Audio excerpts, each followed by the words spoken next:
नमस्कार दोस्तों, स्वागत है आप सभी का हमारी YouTube channel study with Lalit में। दोस्तों, आज हम भारतीय इतिहास के अंतर्गत मौर्य वंश से संबंधित महत्वपूर्ण प्रश्न लेके आए हैं, जो कि आने वाली सभी प्रतियोगी परीक्षाओं के लिए बहुत ही इम्पोर्टेंट है। तो दोस्तों, पहला प्रश्न है कि मौर्य वंश का संस्थापक कौन था। तो मौर्य वंश का संस्थापक चंद्रगुप्त मौर्य था। अगला प्रश्न है कि यूनानियों को भारत से किसने निकाला था। तो यूनानियों को भारत से चंद्रगुप्त मौर्य ने निकाला था। अगला प्रश्न है कि चंद्रगुप्त ने अंतिम दिन कहाँ गुजारे। तो चंद्रगुप्त ने अंतिम दिन उज्जैन में गुजारे थे, और उज्जैन मध्य प्रदेश में है। अगला प्रश्न है कि चंद्रगुप्त मौर्य का पुत्र कौन था। तो चंद्रगुप्त मौर्य का पुत्र बिंदुसार था। अगला प्रश्न है कि बिंदुसार का पुत्र कौन था। तो बिंदुसार का पुत्र अशोक था। अगला प्रश्न है कि बिंदुसार के शासन के दौरान अशांति कहाँ थी। तो बिंदुसार के शासन के दौरान अशांति तक्षशिला में थी।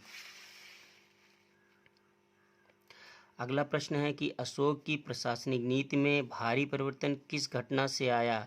तो अशोक की प्रशासनिक नीति में भारी परिवर्तन कलिंग युद्ध की घटना से आया था।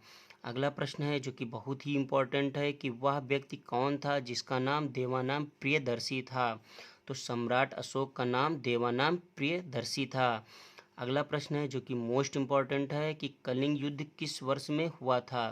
तो कलिंग युद्ध 261 ईसा पूर्व में हुआ था। अगला प्रश्न है कि अशोक पर कलिंग युद्ध का प्रभाव कहाँ दिखाई देता है।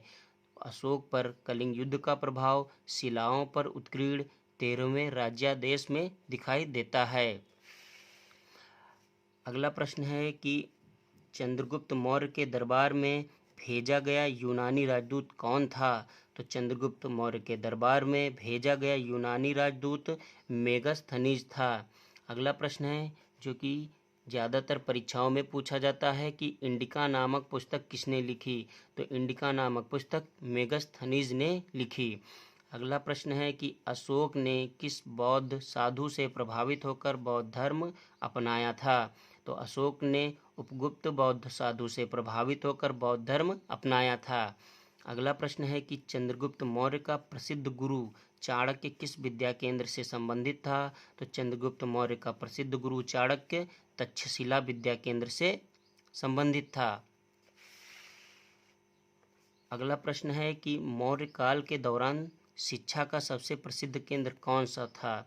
तो मौर्य काल के दौरान शिक्षा का सबसे प्रसिद्ध केंद्र तक्षशिला था। बहुत ही ज़्यादा इम्पोर्टेंट प्रश्न है ये। अगला प्रश्न है कि अर्थशास्त्र के लेखक किसके समकालीन थे। तो अर्थशास्त्र के लेखक चंद्रगुप्त मौर्य के समकालीन थे। अगला प्रश्न है कि अर्थशास्त्र की रचना किसने की। बहुत ही इम्पोर्टेंट प्रश्न है कि अर्थशास्त्र की रचना कौटिल्य ने की थी। किसने की थी। कौटिल्य ने अर्थशास्त्र की रचना की थी। अगला प्रश्न है कि अशोक के शिलालेख किस लिपि में खुदे हुए हैं। अशोक के शिलालेख ब्राह्मी लिपि में खुदे हुए हैं। अगला प्रश्न है कि किस प्रसिद्ध शासक को शिलालेखों का जनक कहा जाता है। तो सम्राट अशोक को शिलालेखों का जनक कहा जाता है। अगला प्रश्न है कि मौर्य वंश के शासन के दौरान स्थानिक कौन था। तो मौर्य वंश के शासन के दौरान स्थानिक जिला प्रशासक था। अगला प्रश्न है कि मौर्य वंश के तत्काल बाद किस वंश ने आकर मगध राज्य पर शासन किया। तो मौर्य वंश के तत्काल बाद शुंग वंश ने आकर मगध राज्य पर शासन किया था। अगला प्रश्न है कि मौर्य वंश का अंतिम शासक कौन था। बहुत ही इंपॉर्टेंट क्वेश्चन है। तो मौर्य वंश का अंतिम शासक बृहद्रथ था। कौन था। बृहद्रथ मौर्य वंश का अंतिम शासक था। अगला प्रश्न है कि किस जैन धर्म ग्रंथ में मौर्य वंश का विवरण मिलता है। तो कल्पसूत्र में मौर्य वंश का विवरण मिलता है। अगला प्रश्न है कि चंद्रगुप्त मौर्य के दरबार में सेल्यूकस निकेटर का राजदूत कौन था। तो चंद्रगुप्त मौर्य के दरबार में सेल्यूकस निकेटर का राजदूत मेगस्थनीज था।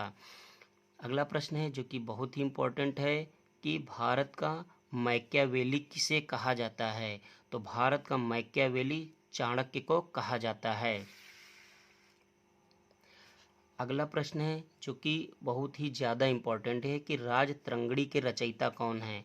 तो राजतरंगिणी के रचयिता कल्हड़ हैं। अगला प्रश्न है कि सम्राट अशोक के समय कलिंग की राजधानी क्या थी। तो सम्राट अशोक के समय कलिंग की राजधानी तोसली थी। अगला प्रश्न है कि कलिंग युद्ध की विजय तथा क्षत्रियों का वर्णन किस शिलालेख में है? तो कलिंग युद्ध की विजय तथा क्षत्रियों का वर्णन 13वें शिलालेख में है। किस शिलालेख में है? 13वें शिलालेख में कलिंग युद्ध की विजय तथा क्षत्रियों का वर्णन है। बहुत ही ज़्यादा इम्पोर्टेंट क्वेश्चन है। अगला प्रश्न है कि मुद्रा राक्षस के लेखक कौन हैं? तो मुद्रा राक्षस के लेखक विशाख दत्त हैं। अगला और लास्ट क्वेश्चन है कि अशोक का अभिलेख भारत के अलावा किस अन्य स्थान पर भी पाया जाता है? तो अशोक का अभिलेख भारत के अलावा अफगानिस्तान में भी पाया जाता है। दोस्तों, ये मौर्य वंश से संबंधित 30 अति महत्वपूर्ण प्रश्न हैं जो कि परीक्षा की दृष्टि से बहुत ही महत्वपूर्ण हैं। दोस्तों, अगर आपको हमारा वीडियो पसंद आया हो तो प्लीज़ इस वीडियो को लाइक करें और हमारे यूट्यूब चैनल को सब्सक्राइब जरूर करें। बहुत बहुत धन्यवाद दोस्तों।